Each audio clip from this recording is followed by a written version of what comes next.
Bismillahirrahmanirrahim. Today we shall discuss about basics of radioactivity, its types, half-life and mean life of radioactive substances. Radioactivity. Radioactive decay, also known as nuclear decay, radioactivity, radioactive disintegration or nuclear disintegration is the process by which an unstable atomic nucleus loses energy by radiation. A material containing unstable nuclei is considered radioactive. अब radioactive decay या radio activity जो है ये एक ऐसा process है जिसमें एक अनस्टेबल एटॉमिक न्यूक्लियस अपनी एनर्जी को लूज करता है in the form of radiation और स्टेबिलिटी जो है उसको गेन करता है।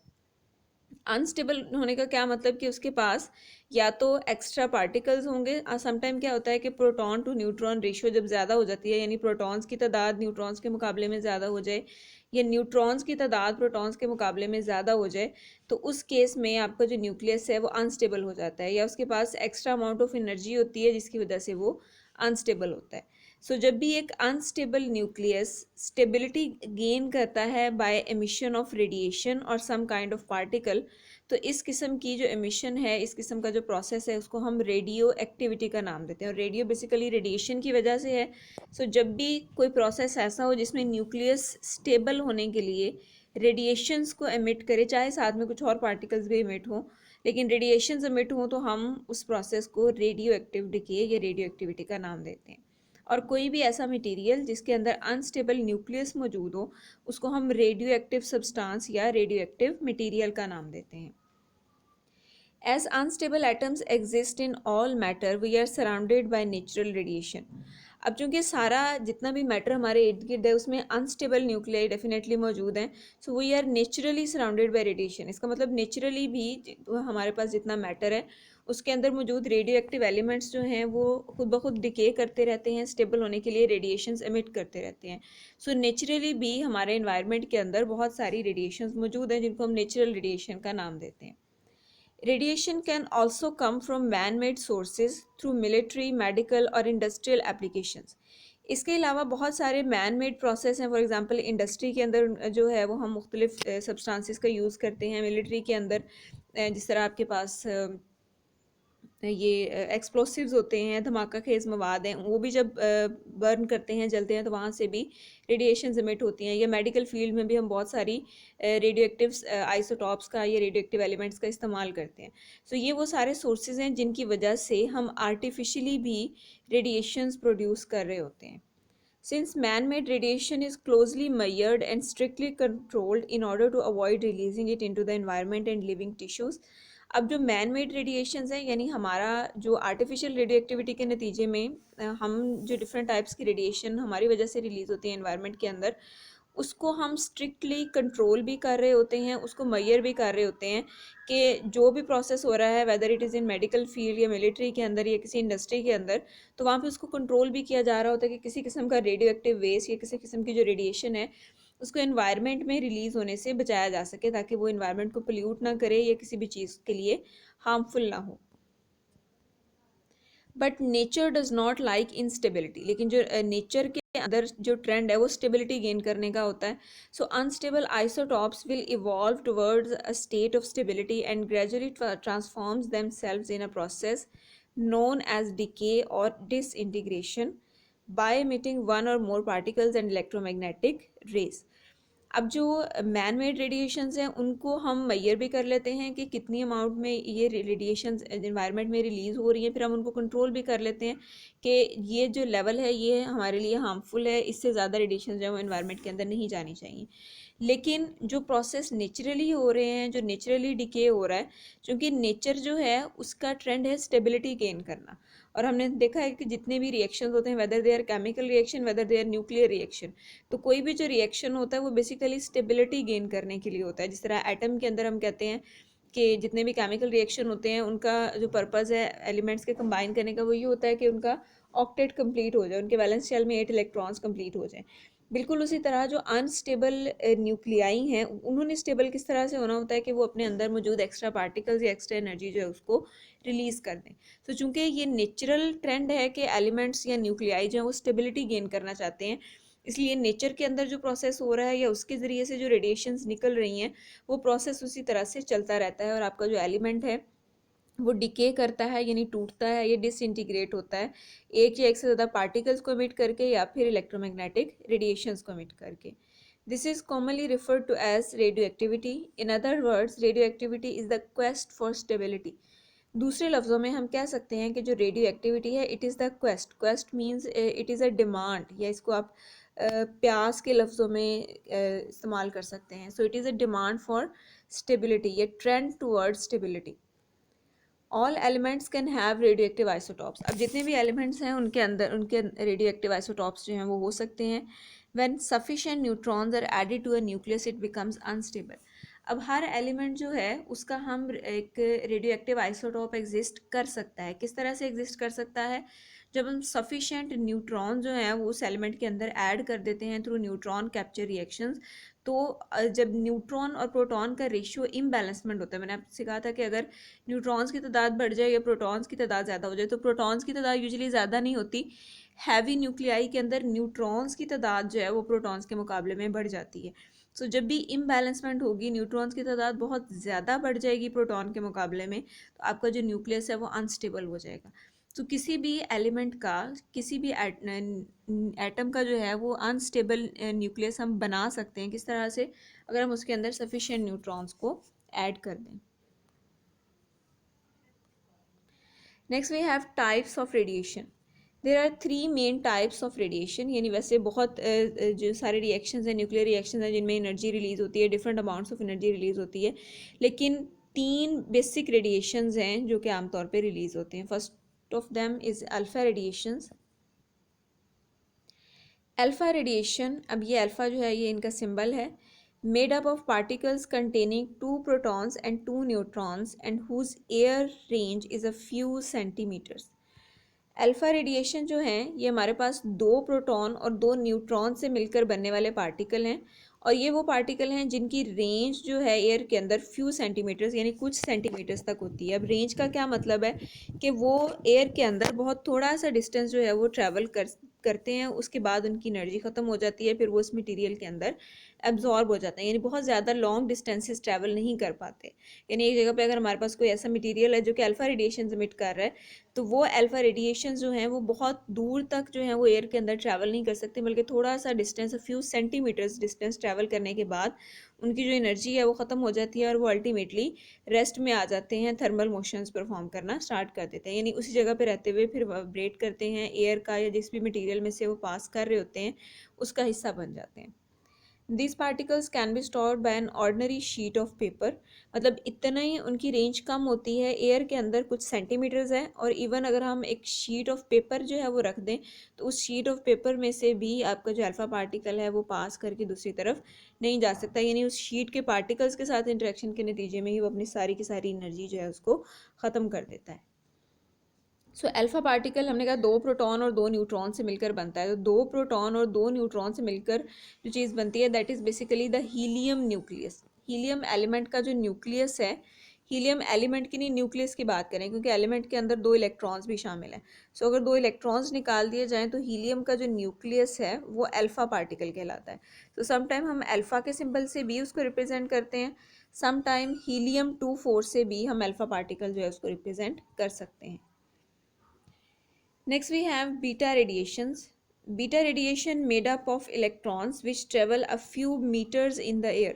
अब बीटा रेडिएशन जो है बेसिकली या तो वो इलेक्ट्रॉन्स होते हैं या फिर पॉजिट्रॉन भी हो सकते हैं, जो कि एयर के अंदर कुछ मीटर्स तक ट्रैवल कर सकते हैं। अब अल्फ़ा पार्टिकल्स जो थे उनकी रेंज सेंटीमीटर्स में थी, वो कुछ सेंटीमीटर्स तक ही ट्रैवल कर सकते थे, जबकि बीटा रेडिएशन जो हैं वो कुछ मीटर्स तक एयर के अंदर ट्रैवल कर सकती हैं। A sheet of aluminium foil, a window pane और a wooden plank are enough to stop them। अब वहाँ पे हमने कहा था एक शीट ऑफ पेपर ही उनको स्टॉप कर सकती है, लेकिन बीटा रेडिएशंस को स्टॉप करने के लिए कुछ थोड़ी सी थिक जो है वो हमें शीट या विंडो पेन या कोई लकड़ी की कोई चीज़ उसको जो है वो हम इस्तेमाल करनी पड़ती है, यानी थोड़ा सा थिक मटेरियल होता है शीट पेपर शीट के मुकाबले में। सो थोड़ी सी ज़्यादा थिकनेस हो चीज़ की तो वो बीटा रेडिएशंस को एब्जॉर्ब कर सकती है। अब जो बीटा पार्टिकल है उसको हम यहाँ पे इस रिप्रेजेंट कर सकते हैं, इलेक्ट्रॉन होता है बेसिकली, सो -1 इसका चार्ज है, और 0 जो है वो इसका मास नंबर है क्योंकि इसके अंदर कोई न्यूट्रॉन नहीं होता। Next we have gamma radiations. Gamma radiation comprising electromagnetic rays that are much more penetrating than alpha and beta particles. अब gamma radiations जो हैं they are electromagnetic radiation, ये electromagnetic radiation है। जो अल्फा पार्टिकल्स थे हमारे पास वो भी पार्टिकल थे प्रोटॉन और न्यूट्रॉन से मिलकर बने हुए थे। बीटा रेडिएशन जो हैं ये भी बेसिकली इलेक्ट्रॉन से मिलकर बनी हुई थी। और हमें ये भी पता है कि जब भी कोई सब एटॉमिक पार्टिकल जो है यानी प्रोटॉन है, न्यूट्रॉन है या इलेक्ट्रॉन है, अगर वो इनफ स्पीड से ट्रैवल करें तो वो रेडिएशन के तौर पे बिहेव कर सकते हैं, यानी पार्टिकल्स जो हैं वो भी एज अ वेव बिहेव करते हैं। लेकिन जो गैमा रेडिएशन है वो मैटर नहीं है, पार्टिकल नहीं है, they are purely electromagnetic radiation और and they are much more penetrating than alpha and beta particle and they can travel several 100 metres in the air. अब अल्फा और बीटा पार्टिकल दोनों के मुकाबले में इसकी पेनिट्रेशन पावर बहुत ज़्यादा होती है। पेनिट्रेशन पावर का मतलब ये बहुत ज़्यादा डिस्टेंसेस किसी भी मटेरियल के अंदर ट्रैवल कर सकते हैं। And of the same nature as X-rays, X-rays भी चूंकि इलेक्ट्रोमैग्नेटिक रेडिएशंस होती हैं, सो गैमा रेडिएशन जो है उनकी भी वही नेचर है जो कि एक्सरेज की है। थिक लेयर्स ऑफ लेड और concrete are needed to block them. अब वहाँ पे अल्फा रेडिएशंस को हमने कहा एक शीट ऑफ पेपर जो है वो उन्हें रोक सकती है, स्टॉप कर सकती है, आगे जाने से मना कर सकती है। दूसरे नंबर पे बीटा रेडिएशंस, तो वहाँ पे हमने कहा समवट थिक जो है मटेरियल हमें चाहिए होगा जिसमें एक एलुमिनियम की फॉयल यानी एलुमिनियम की जो एक बारीक सी पतरी है वो उसको थोड़ा सा रोकने के लिए काफ़ी होगी। और गैमा रेडिएशंस जो हैं उनकी चूँकि रेंज बहुत ज़्यादा है, वो बहुत ज़्यादा डिस्टेंसेस ट्रैवल कर सकती हैं। So thick layers of lead, जब लेड या कंक्रीट के जो वॉल्स हैं, थिक लेयर्स हैं, लेड या कंक्रीट की जो दीवारें हैं वो हमें बनानी पड़ती हैं गामा रेडिएशंस को ब्रेक करने के लिए। यानी कहने का मकसद ये है कि अगर हमारे पास कोई ऐसा रेडियो एक्टिव मटीरियल है जो अल्फा पार्टिकल एमिट कर रहा है, सो उसको हम थोड़ा सा भी कवर अप कर देंगे किसी बारीक लेयर से भी, तो वहाँ से रेडिएशंस एनवायरनमेंट में रिलीज़ नहीं होंगी। बीटा रेडिएशंस है उसके मुकाबले में थोड़ी सी ज़्यादा जो है वो हमें बाउंड्री बनानी पड़ेगी as compare to alpha particle. और दूसरे नंबर पे गैमा रेडिएशंस है, अगर हमने गैमा रेडिएशंस को स्टॉप करना है तो उसके लिए बहुत मोटी मोटी कंक्रीट की या लेड की दीवारें जो हैं वो हमें बनानी पड़ती हैं ताकि गैमा रेडिएशंस जो हैं वो एनवायरनमेंट में रिलीज़ ना हो। Next we have half life. Half life जो है ये भी रेडिएक्टिव सब्सटेंसेस से रिलेटेड एक इंपॉर्टेंट कॉन्सेप्ट है। The time it takes for the radioactivity to decrease by half is called the half life. अब हमने कहा कि रेडियो एक्टिव सब्सटेंस वो हैं जो कि डिके करते हैं, टूटते हैं और रेडिएशंस को एमिट करते हैं। सो जितना भी हमारे पास सैंपल मौजूद है किसी भी रेडियो एक्टिव एलिमेंट का, फॉर एग्जांपल 1 kg या 2 kg सैंपल हमारे पास ऐसा है, यानी वो मटेरियल है जिसमें से किसी भी किस्म की रेडिएशंस निकल रही हैं, चाहे वो अल्फा रेडिएशंस हैं, बीटा रेडिएशंस हैं या फिर गैमा रेडिएशंस हैं।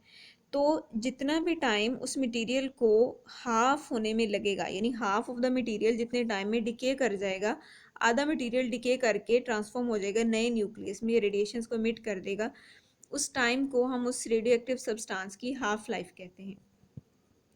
Each physical element has its own half life. अब डिफरेंट जो एलिमेंट्स हैं रेडियो एक्टिव एलिमेंट, उनकी अपनी हाफ लाइफ होती है which can vary from fractions of seconds to billions of year.